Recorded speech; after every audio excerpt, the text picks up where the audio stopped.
Gaano nga ba kasakit mawalan ng taong minamahal? Kapag nauna sila ng hindi inaasahan, yung di mo aakalain, pero sa isang iglap, kinuha na sila ng Diyos mula sa atin.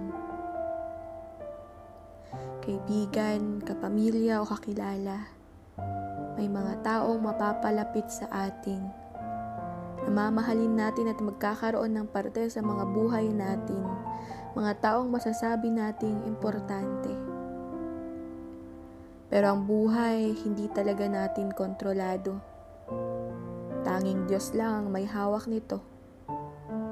Kaya kapag dumating yung araw na ayaw naman natin, maiiwan tayong nasasaktan at nagtatanong. Nananalangin na sana wag muna. Kasi hindi pa natin kaya na sila ay mawala. Pero iba ang dikta ng bawat libro nila. Pagtatapos na pala ng kanilang mga istorya. Ang buhay natin sa daigdig na ito ay pahiram lang sa atin ng Diyos. At kapag dumating na yung panahon na babawiin niya, wala na tayong magagawa pa.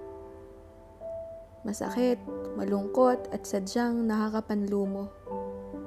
Yung sakit na hindi mawala-wala at mga luhang di matapos sa pagtulo. Pagsariwa sa mga alaalang naiwan nila at pagbigkas ng pasasalamat sa buhay na kanilang ibinahagi sa bawat isa. Tayo ang nabubuhay, kaya marapat na tayo ang magpatuloy. Isama natin ang kanilang mga alaala sa bawat araw, ipagpasalamat ang panahong nakasama natin sila, at mahalin natin ang ating mga sarili dahil tiyak, yun rin ang nais nila. Sa iyong pagpanaw, kami ay nangungulila. Sa iyong pagpanaw, kami ay naglulumbay. Sa iyong pagpanaw, kami ay nagluluksa. Sa iyong pagpanaw, kami ay hindi pa handa. Sa iyong pagpanaw, nag-iwan ka ng malaking puwang. Magiging mahirap na muli ay bumangon ngayong wala ka na. Ang mga nakasanayan ay tiyak na magbabago at matatagalan bago mawala ang sakit na nadarama. Sa iyong pagpanaw, marami ang nasasaktan.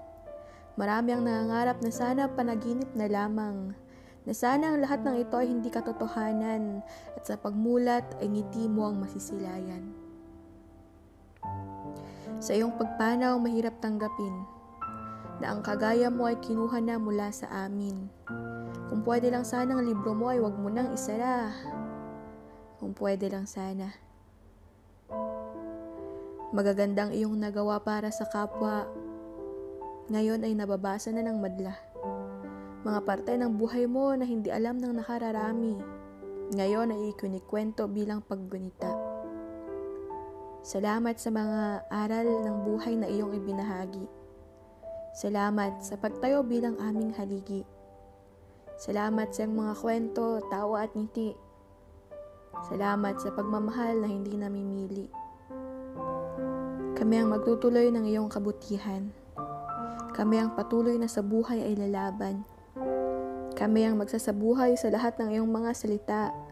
Kami ang magbabahagi ng pagmamahal na iyong naipadama.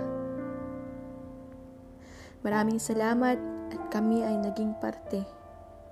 Maraming salamat at ikaw ay nakilala. Ikaw sa aming lahat ay naging biyaya. Kaya maraming salamat sa iyong buhay.